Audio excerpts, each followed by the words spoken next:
Jordy, What's happening? let's start off with some local news. We hear you're house hunting at the moment. Tell us a little bit about that.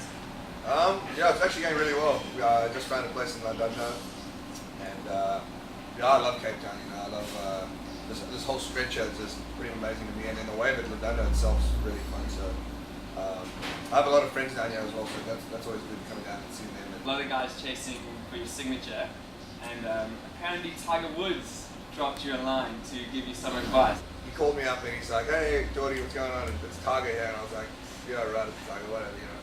Yeah, he just kind of gave me, kind of a bit of romance, just kind of helped me out, and told me what to do and how to deal with the situation I was in.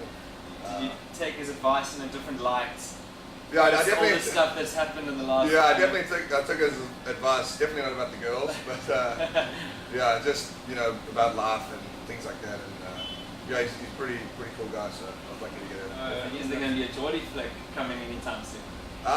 Yeah, One Collective was a great film. My friend Kai put it together. He's actually working on my film at the moment. Yeah, so yeah, there is going to be a Jordy movie. We just kind of busy been filming lately now, and I don't know for it. We're going to try to get a few different kind of ways. I want to go up to try Namibia, Liberia, all those kind of ways. Just everywhere in Africa, Morocco, and try and get the best waves in Africa, pretty much. While we're talking waves, best left, best right, you've ever surfed? Best right I've ever surfed? Gosh, that's a tough one. J-Bay. Yeah, I love that place. Best left, I get a Tahiti choker for sure. I love that place. I love the wave. Really, really intense. Kind of keeps you on your toes all the time. And local Cape Townian break? Break of choice, definitely not done now. Really? I love that wave. Yeah, it's a little cold for me, but you can get away with the wetsuit. Is anything else coming from the power moves? We've heard about a burry roll. Yeah. Throw it out there. This is true. There's a few surfers that have kind of had their maneuvers out there, like the rodeo and things like that. But somebody brought out a sushi roll, a corrupt flip, and all these things, and I thought I'd kind of keep it South African and call it a burry roll. I've come close to landing a few, but haven't nailed one yet. So when I do nail one, I'll let you guys know. What does it take to get fit, and particularly to pull off a power move that you've become so famous for? Training. I've been training really hard. I mean, these things are pretty good for training. Cheers. Just I do a bunch of cardio. I kind of just do like an hour and a half to 2 hours every day, and plus that with surfing a whole bunch keeps you in shape enough. And then eating right's probably the biggest thing. So everywhere I go now, I just rent houses, and whether I have a chef or a friend come along and he can cook and clean everything and have fun. Talking about girls, do they have this idea of what it is to date a surfer dude? Are they expecting something?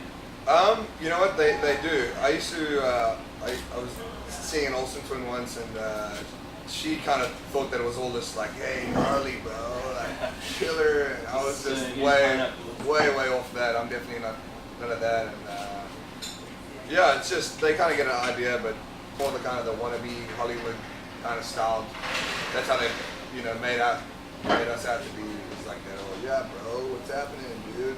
This kind of stuff, and yeah, that's not really It's hard work. I think. Yeah. A lot of people say, don't do that.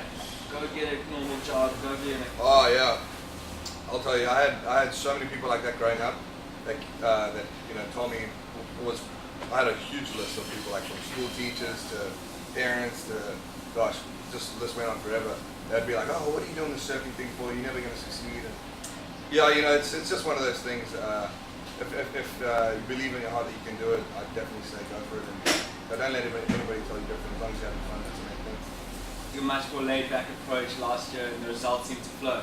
You're going to maintain that now with increasing expectation? Definitely. I kind of just learned on how to manage all that stuff, and I'll probably just go into the first event the same way I went into my last event. Just go in there and take one heat at a time, put my best foot forward, and I don't put a whole bunch of pressure on myself, because I think that's the worst thing you can do. Just go out there and enjoy yourself, because that's when I feel like I get my best results.